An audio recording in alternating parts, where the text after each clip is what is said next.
Bharatiya Janata party जिंदाबाद जिंदाबाद जिंदाबाद। माननीय नरेंद्र मोदी जिंदाबाद जिंदाबाद जिंदाबाद। माननीय योगी आदित्यनाथ जिंदाबाद जिंदाबाद जिंदाबाद। माननीय पंकज चौधरी जिंदाबाद जिंदाबाद जिंदाबाद। जय मंगल कन्नौजिया जिंदाबाद जिंदाबाद जिंदाबाद। सदर विधानसभा की जनता जिंदाबाद जिंदाबाद जिंदाबाद। कमल निशान जिंदाबाद जिंदाबाद जिंदाबाद।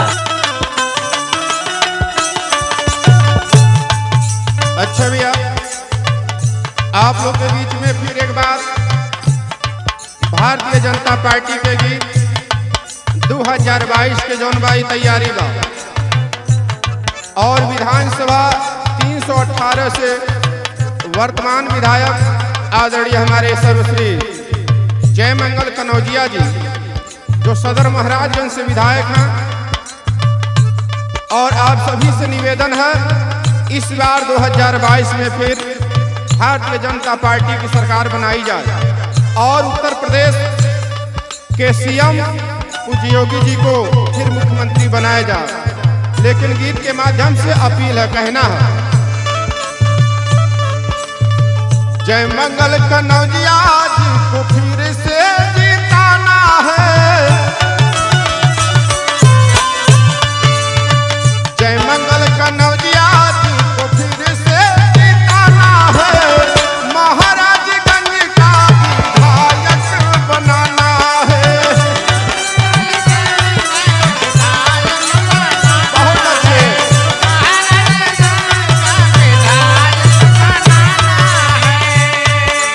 आदरणीय श्री जय मंगल कन्नौजिया जी जो अपने इस 5 साल में जो विकास कराए, आज तक कोई विधायक महाराजगंज में नहीं विकास कराया। इस नाते आप सभी से निवेदन है, आप लोग जो इस बार 2022 में जो चुनाव होगा विधानसभा का, आप लोग हर एक वोट कमल वाले निशान के ऊपर बटन दबाएंगे।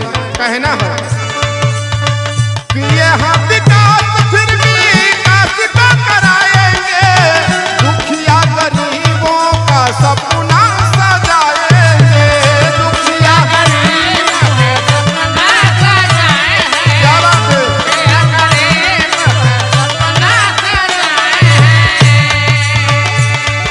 आज तक जो भारतीय जनता पार्टी के सरकार में, चाहे केंद्र सरकार हो चाहे उत्तर प्रदेश की सरकार हो, जितना विकास हुआ है किसी पार्टी ने विकास नहीं कराया, केवल लूटने का काम किया है साथियों।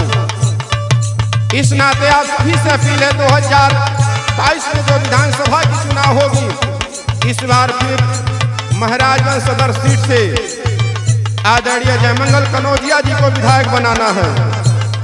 जीत का पगड़ी फिर से बंधाना है, महाराजगंज का विधायक बनाना है।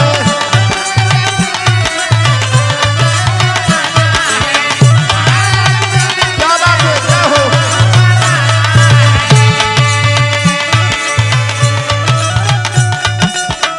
क्या बात है? बहुत अच्छे। जय हो जय हो।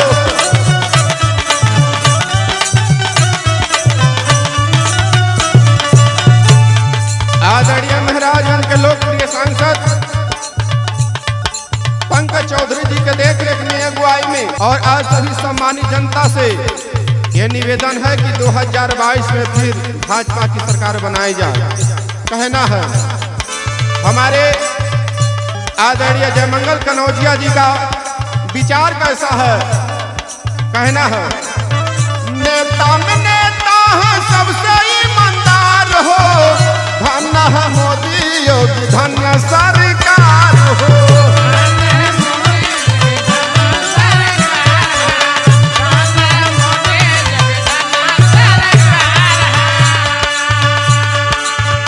बहुत कुछ बताने की जरूरत नहीं है साथियों। आज जितना बेईमान लोग बनो भारतीय जनता पार्टी के सरकार से आए लोग जौन बा इतना बौखला गई हूँ कि कौनो सीमा ना हो, लेकिन ई जनता के इतना बड़ा प्यार हो, जनता ही समझत बा ये देश में एक सरकार चाहिए।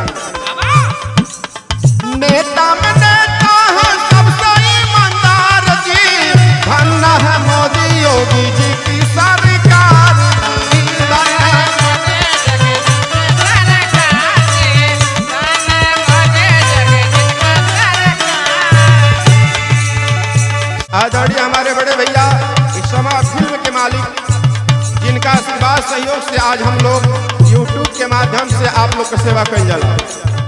राजन भैया, पंकज चौधरी जी का सपना सजाना है,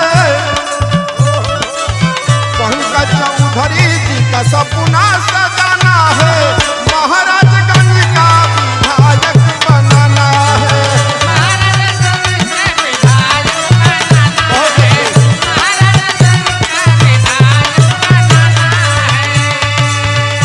साथियों, आप सभी से अपील है, एक सम्मानित जनता से अपील है, आप लोग हर एक वोट भारतीय जनता पार्टी के चुनाव चिन्ह कमल निशान वाले के ऊपर बटन दबाएंगे और हर विधानसभा से विधायक बनाएंगे और महाराजगंज सदर से आदरणीय जयमंगल कनौजिया जी को फिर इस बार जीत का माला पहनाना है। कहना है,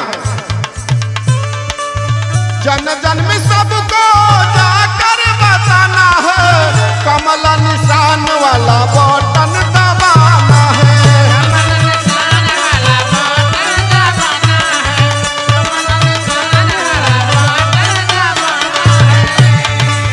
कमल फूल वाला झंडा लहराना है,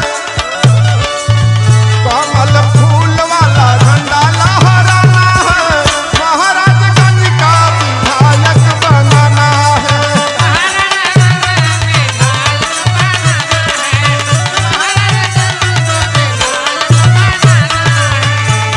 एक उत्तर प्रदेश की जनता अपील कर रही है, बार बार उत्तर प्रदेश की जनता में दिलों दिमाग में ये नारा है।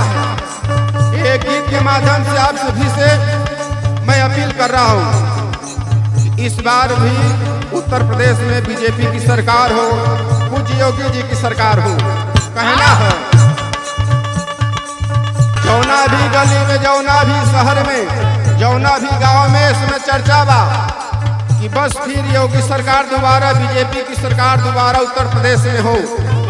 ये नाते बिना योगी जी के, बिना भारतीय जनता पार्टी के सरकार रहला विकास के संभव ना बा। एक ही नाम हो, एक ही नारा, योगी सरकार अब बनेगा दोबारा।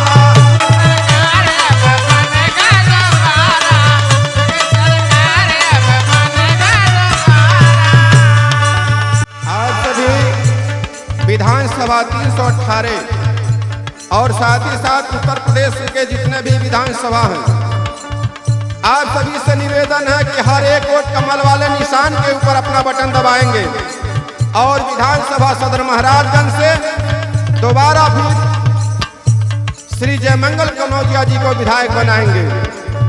श्याम देव सहानी का गीत बजाना है, श्याम देव सहानी का गीत बजाना है,